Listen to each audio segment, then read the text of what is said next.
నమస్తే welcome to okay TV. So ఈ రోజు అయితే నేనైతే కల్వ సుజాత గారితో అయితే ఉన్నాను. వారితో అయితే మాట్లాడి తెలుసుకుందాం అసలు ఏం జరుగుతుంది ఏంటి అనేది. ఎందుకంటే బీఆర్ఎస్ వాళ్ళైతే పెద్దగా హడావుడిగా పెద్ద ఎత్తున ఏదో చేస్తున్నారు కదా. సో అక్కనైతే అడిగి తెలుసుకుందాం. అక్క నమస్తే అక్క. నమస్తే నాన్న, బాగున్నావా? బాగున్నా అక్క, మీరు బాగున్నారా? గుడ్, కంగ్రాట్స్ అక్క, చైర్మన్ అయ్యారు. Thank you ma'am. సో చెప్పండి అక్క, అసలు మనం పాలిటిక్స్ సైడ్ వచ్చేద్దాం. ఈ పాలిటిక్స్ అలా ఏం జరుగుతుంది అంటారు? బీఆర్ఎస్ ఎందుకు అంత హడావుడి చేస్తుంది కవిత బెయిల్ మీద రాగానే? ఏమో మీకే తెలియాలి. మీడియా అంతా ఫోకస్ చేసి టీవీలలో చూపిస్తుంటే వాళ్ళకి కొంచెం యాంగ్జైటీ ఎక్కువైనట్టుంది. ఎంతసేపు కవిత పోయేటప్పుడు కూడా అన్నదంట, ఇట్లా చెప్పుకుంటూ పోయింది కదా, పోయేటప్పుడు జైలుకు పోయేటప్పుడు, జైలుకు పోతున్నప్పుడు ఆనందంగా ఉంది నాకు, జైలుకు పోయి వచ్చిన వాళ్ళందరూ కూడా పెద్ద నాయకులు అవుతారు, నేను కూడా ముఖ్యమంత్రి అవుతా అని చెప్పుకున్నదంట. మన అంత ఆనందంగా ఉన్న కవితక్క బయటికి వస్తే వాళ్ళ ఆనందాలకి పట్ట పగ్గాలు ఉండయా చెప్పు. నేనేమంటున్నా అంటే ఈరోజు దేశాన్ని స్వతంత్రం కోసమో, దేశ స్వతంత్రం కోసమో, రాష్ట్ర స్వతంత్రం కోసమో, ఇంకోటి ఏదైనా త్యాగం చేసో జైలుకు పోయేసి వస్తే హడావుడి చేసి పండగలు చేసి మిఠాయిలు పంపించుకుంటే ఆనందంగా ఉండే. మరి ఆమె ఈరోజు నేను ఏదో గొప్ప అనుకొని నువ్వు అడగకుండా నేనే చెప్తున్నా, కడిగిన ముత్తెల్లాగా బయటికి వచ్చినా నేను అన్న కవితకి, కడిగిన ముత్యం కవచిప్పుకలో ఉంటుంది. నువ్వు జైల్లో వచ్చినావు. జైల్లోకి పోయిన వాళ్ళందరూ గాంధీ మహాత్ములు గారు, జైల్లోకి పోయిన వాళ్ళందరూ నెహ్రూ కాదు, జైల్లోకి పోయిన వాళ్ళందరూ దేశసేవ కోసం కాదు, సొంత పనుల కోసం, సొంతం చేసినటువంటి తప్పు పనులకు కూడా పోయినటువంటి వాళ్ళు చాలామంది ఉన్నారు. అందులో కవితమ్మ. పోనీ ఇంకేదన్నా ఇష్యూలలో పోయిందంటే మనం కాసేపు మన రాజకీయం పక్కకు పెట్టి మహిళగా ఆలోచిస్తాం. ఒక మహిళ చేయకూడనటువంటి పని ఎవరైనా చేసిండ్రనంటే అఫ్కోర్స్ అనుకుందాం, మగవాళ్ళు చేసిండ్రని. ఒక లిక్కర్ వ్యాపారం అనేది మహిళా దినోత్సవం జరుపుకుంటుంది. 33% మహిళలకు రిజర్వేషన్ కావాలంటది.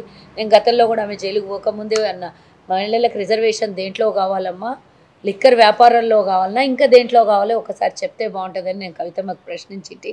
సో ఈరోజు కూడా నేను అదే ప్రశ్నిస్తున్నా. బీఆర్ఎస్ కార్యకర్తలే కానీ నాయకులే కానీ సంబరాలు చేసుకుంటుంటే వచ్చింది ఆమె జైల్లో నుంచి, ఆమె కోర్టులో నుంచి కేసు కొట్టేసి ఆమె ఎలాంటి తప్పుడు పనులు చేయలేదు, అనవసరంగా రాజకీయ కక్ష సాధింపుల కోసమే కవితని జైలు పాలు చేసిండ్రు అని నిరూపించబడి కేసు కొట్టేసి విముక్తి అయిన తర్వాత ఇట్లా సంబరాలు చేసుకుంటే బాగుండును.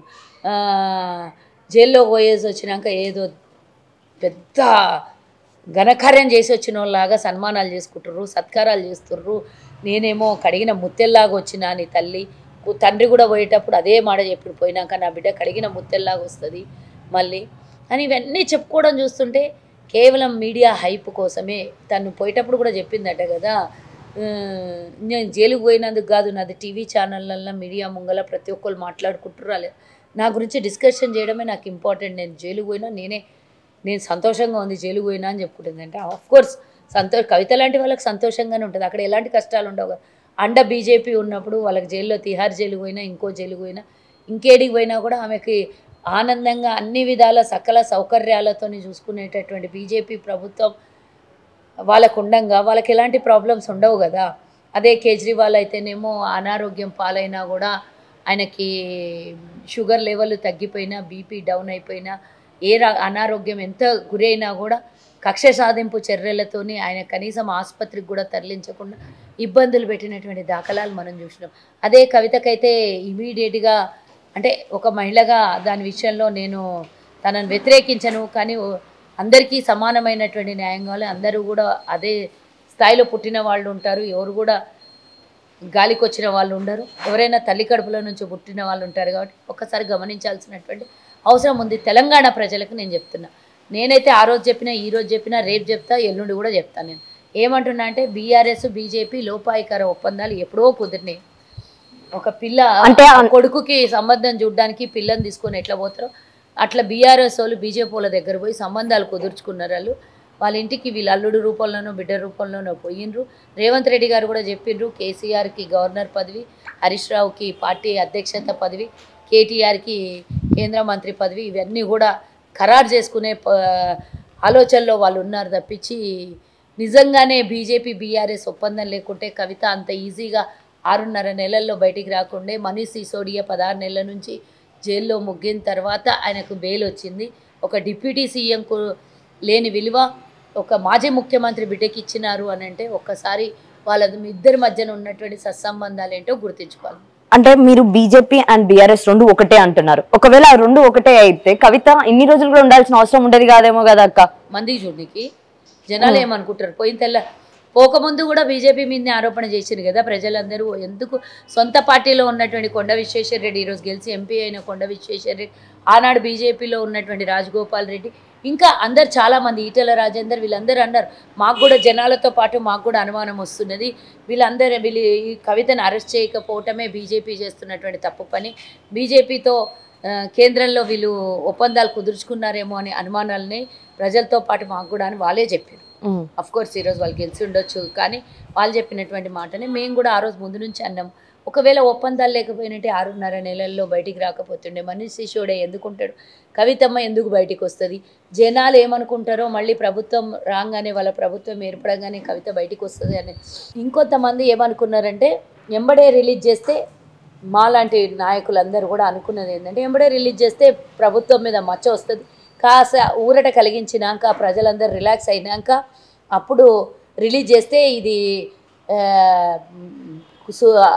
సుప్రీంకోర్టు ఆర్డరు, లేదు అంటే లాయర్లు చేసినటువంటి కృషి వల్ల వచ్చింది అని వాళ్ళ మీద నెట్టేసే ప్రయత్నం చేసినటువంటి బీఆర్ఎస్ బీజేపీ కలిసి కవితను విడిపించినటువంటి విషయం అందరికీ తెలిసిందే. ఎందుకంటున్నా ఈ మాట అంటే పదే పదే ఢిల్లీకి పోయినటువంటి కేటీఆర్, హరీష్ రావు, ఇంకా వాళ్ళందరూ కూడా ఢిల్లీకి పోయి కవిత బెయిల్ కోసం వాళ్ళ కాళ్ళబేరాలకు పోయి ప్రాధేయపడి లాస్ట్కు ఒప్పందాలు జరుపుకొని బీజేపీ వాళ్ళతోని అన్ని రకాలుగా వీళ్ళు వాళ్ళకి ఏమి ఇవ్వాలో, వాళ్ళు వీళ్ళకి ఏమి ఇవ్వాలో ఒప్పందాలు కుదుర్చుకొని పెళ్లి చూపులు అయిపోయిన తర్వాత కవిత బయటకు వచ్చింది. కాబట్టి ఇది అందరికి తెలిసినటువంటి విషయమే. 5-6 నెలలు ఉండడము గొప్పేం కాదు. మనీష్ సిసోడియా లేక 16 నెలలు 15 నెలలు సంవత్సరం ఉంటే అది గొప్ప. కానీ కవితకు కూడా ఇప్పుడు బెయిల్ వచ్చింది, ఏమవుతుంది? అది ఇక తిరుగుతుంది అంతే, మా అయితే వాయిదాలు తీసుకుంటుంది అంతే. కానీ ఈ లిక్కర్ వ్యవహారం అనేది గట్టెక్కేసినట్టే కదా, కోర్టు పరిధిలో ఉంది, మేము మాట్లాడము అంటారు రేపు బీజేపీలను అడిగితే. గతంలో అరెస్ట్ చేయకముందు రేపో మాపో అరెస్ట్ అన్నారు. అది కూడా కలుపుకొని వాళ్ళందరూ బీజేపీలు కలిసి డ్రామాలు ఆడినటువంటి విషయం. ఎందుకంటే లోక్సభ ఎన్నికల్లో 7 స్థానాలలో డిపాజిట్లు కోల్పోయి 16 సీట్లు అంటే 17 సీట్లు ఓడిపోయినటువంటి బీఆర్ఎస్ అంతకుముందు జరిగిన 3 నెలల ముందు జరిగినటువంటి ఎన్నికల్లో 39 సీట్లను సాధించి కనీసం ఎమ్మెల్యేలుగా గెలిచిన స్థానాలలో కూడా డిపాజిట్లను కోల్పోయినరు అని అంటే ఎంత తాకట్టు పెట్టినరో బీజేపీకి వాళ్ళ పార్టీని ఒకసారి ఆలోచించండి.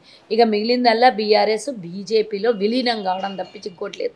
నేను అనుకోవడం విలీనం కన్నా ఎక్కువగా గట్టిగా పొత్తులు పెట్టుకుంటారేమో, లేకపోతే పబ్బం గడవదు.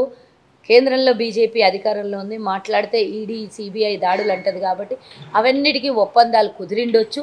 100% రేపో మాపో అది కూడా తేలిపోతుంది మనం. అక్క మళ్ళీ నెక్స్ట్ చూసుకున్నా కూడా అసలు భారీ ర్యాలీలు జరుగుతున్నాయి, టపాసులు వెలుస్తున్నారు.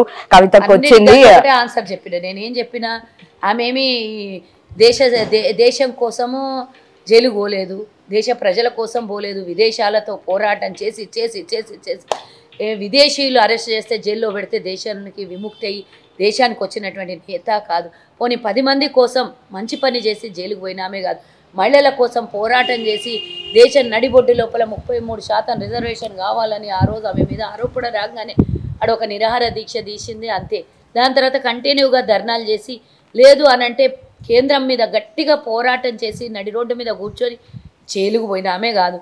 ఏ విధంగా కూడా ప్రజలకు ఆమె జైలుకు పోయి రావడం ఏ విధమైనటువంటి ప్రయోజనం లేదు. పైగా తెలంగాణ ప్రజలకి, యువతకి సందేశం ఏమి ఇచ్చింది? లిక్కర్ వ్యాపారంలో ఒక మహిళ ఈ విధంగా మనీ లాండరింగ్ చేయొచ్చు, యువత పాడు కావడానికి మహాతల్లి కారణం కావచ్చు. ఇలాంటిది వాళ్ళ నాయన అయితే తెలంగాణలో లిక్కర్ వ్యాపారంలో నంబర్ 1 ఉండే, దాని మీదనే రాష్ట్రం నడుస్తుండే. చేసిన అప్పులన్నీ కూడా ఇంకే రూపంలో రాకపోతే లిక్కర్ అమ్మిన డబ్బులతోని రాష్ట్రానికి నడుపుతున్నటువంటి వ్యవహారం మనం చూసినాం. కాబట్టి ఒకటి గుర్తుంచుకోవాలి, వీళ్ళు పండగలు చేసుకున్నా, సెలబ్రేషన్స్ చేసినా, ఇంకేం చేసినా కూడా కేవలం నీటి మీద బుడగ లాంటిదే. కొన్ని రోజులు మాత్రమే ఇది పూర్తిగా మునిగిపోయడానికి రెడీ అయిపోయినటువంటి నావ. ఎందుకంటే అయితే విలీనం కావాలి, లేకపోతే చచ్చుబడిపోయిన పార్టీ. రెండు ఈరోజు లేనటువంటి బీఆర్ఎస్. ఎందుకంటే మీరు గెలిచిన 3 నెలలకే 39 సీట్లు వచ్చిన 3 నెలలకే పూర్తి స్థాయిలో డిపాజిట్లను పోయి అన్ని సీట్లను కోల్పోయినటువంటి వాళ్ళు రేపు ఉనికి ఉంటుంది అని 10 ఏళ్ల వరకు నేను అనుకోను. ఉనికి పూర్తిగా పోకుండా కాపాడుకోవడానికి బీజేపీని అడ్డం పెట్టుకుంటుంది. కవిత ఏమంటున్నారంటే, నేను ఇప్పుడు కొత్త పార్టీ పెడుతున్నా, ఖచ్చితంగా తెలంగాణలో ఒక పార్టీ పెడతాను, ఆ తర్వాత నన్ను ఎవరైతే జైలుకి పంపించారో కక్షపూరితంగా వాళ్ళ అంతు చూస్తా అని చెప్పి ఆమె అయితే బహిరంగ చెప్పడమే జరిగింది. మరి దీని మీద అన్నట్టున్నారు బీజేపీ వాళ్ళు. లేకపోతే మాకు మీకు ఒప్పందాలు ఉన్నట్టు బయటికి ప్రచారాలు జరుగుతాయి, గట్టిగా అగ్రెసివ్గా మాట్లాడు, లేదు అని అంటే బీజేపీ బీఆర్ఎస్ ఒకటే అంటారు కవితమ్మ, బయటికి పోయి ఈ షరతులతో మాట్లాడు నువ్వు అని వాళ్ళ ఒప్పందం జరిగింటే 100%. ఇంకోటి పార్టీ పెట్టి ఎవరిని అంత చూస్తుందామే? కేంద్రంలో ఉన్నటువంటి బీజేపీ వాళ్ళు అంత చూనికి ఒక సీటు కూడా పార్లమెంట్లో కొట్లాడి ఏమైనా చేద్దామంటే అది కూడా లేకపోయినా ఏం చేస్తారంట, ఏం అంతు చూస్తుందంట? కొత్త పార్టీ పెట్టి అది పైకి వచ్చేది ఎప్పుడు, ఇంకా దాన్ని ఎస్టాబ్లిష్ అయ్యి రాష్ట్రంలో అధికారంలోకి వచ్చేది ఎప్పుడు? అప్పటి వరకు ఆమె కట్టబట్టుకొని నడిచే పరిస్థితికి వస్తుందేమో. అంటే ఆమె ఒప్పుకుంటున్నట్టేనా టీఆర్ఎస్ తెలంగాణ కోసం, తెలంగాణ ప్రజల ఆత్మగౌరవం కోసం స్థాపించిన పార్టీ అని చెప్పుకున్నటువంటి కుటుంబం మొత్తం ఈరోజు ఆ పార్టీకి ఉనికి లేదు కాబట్టి ఆ పార్టీతో మాకేం సంబంధం లేదు అని ఓపెన్గా టీఆర్ఎస్కు తెలంగాణ ప్రజలకు సంబంధం లేదు కాబట్టి నేను కూడా కొత్త పార్టీ పెట్టుకోవడానికి రెడీ అయినా అని కవితమ్మ ఒకసారి చెప్తే బాగుంటుంది. అంతే అంటారు. అంటే తెలంగాణలో ఆ ఉనికి కోల్పోయింది అంటారు. బీఆర్ఎస్ అంటే తెలంగాణ అన్నారు, తెలంగాణ పార్టీ అని చెప్పారు. మరి ఈ రోజు టీఆర్ఎస్ బదులు ఇంకో పార్టీ పెట్టుకున్నదంటే బీఆర్ఎస్ అయ్యింది, అప్పుడే తెలంగాణ పోయింది. ఇప్పుడు పూర్తిగా ఆ పార్టీ ఉనికి నాకు అవసరం లేదు అని చెప్పుకుంటున్న కవితమ్మ అంటే టీఆర్ఎస్లోని బాగా సంపించింది కదా, మూటలు కట్టింది, బాగా 1000 కోట్లు జమ అయినాయి, ఏం చేయాలని అర్థం కాక కొత్త పార్టీ పెడుతుంది. ఇంకేమున్నది, మేము అప్పుడే చెప్పినాం కదా, వీళ్ళకు తిని తిని తిని 100 తరాలైనా కూడా అరిగిపోయినటువంటి ఆస్తుల్ని డబ్బుల్ని సంపాదించారు. డెఫినెట్గా పార్టీ పెట్టాలన్న ఆలోచన ఉంటుంది, ఇంకేమన్నా చేయాలన్న ఆలోచన ఉంటుంది. ఆ డబ్బంతా వృధాగా ఉంటే గుడ్లు పెట్టేయి కదా. అంటే ఆ డబ్బే ఆమెకు ధైర్యం ఇస్తుంది అంటారా? 100%. 100%. డబ్బులు ఏందో ఇంత పెద్ద రాజకీయ వ్యవహారం కొత్త పార్టీ పెడతానంటే చెప్తుంది. మరి వెనకాల స్టాంప్ కూడా ఉండాలి. ఏ పార్టీ పోయినా కూడా స్టాంప్ అయితే కవితమ్మ క్లిక్కర్ అని పడ్డది కదా. ఏ పార్టీ పెట్టుకుంటే పార్టీ పేరు మారుతుందేమో కానీ కవిత మారదు కదా. లిక్కర్ క్వీన్ అంటున్నారు అసలు బయట. ఏ పార్టీ పోయినా, ఎక్కడికి పోయినా, ఏం చేసినా కూడా కవితమ్మనే, కేసీఆర్ బిడ్డనే, బీఆర్ఎస్ నాయకురాలే అంటారు. అని నేను సపరేట్గా చూడరు కదా. అఫ్ కోర్స్ నువ్వు ఏమనుకున్నా కూడా మాకు ఎలాంటివి, నువ్వు ఏమైనా పెట్టుకో, ఏమైనా చేయి, ఫస్ట్ ఆఫ్ ఆల్ తెలంగాణ ప్రజలు నిన్ను నమ్మే స్థితిలో ఉన్నారా అని ఒకసారి గుర్తు. సో అదే అన్నమాట. అంతే కదమ్మా.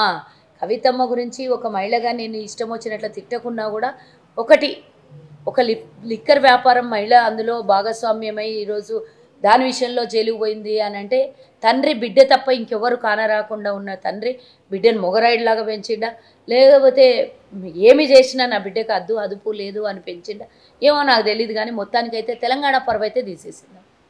తెలంగాణ పరువు పోయిందంటారు. 100% నిక్కల్ వ్యవహారంలో ఒక మహిళ పోయి జైల్లో కూర్చుంది అంటే దాన్ని పరువు నట్ట పోయినట్ట ఒకసారి మీరే చెప్పాలి.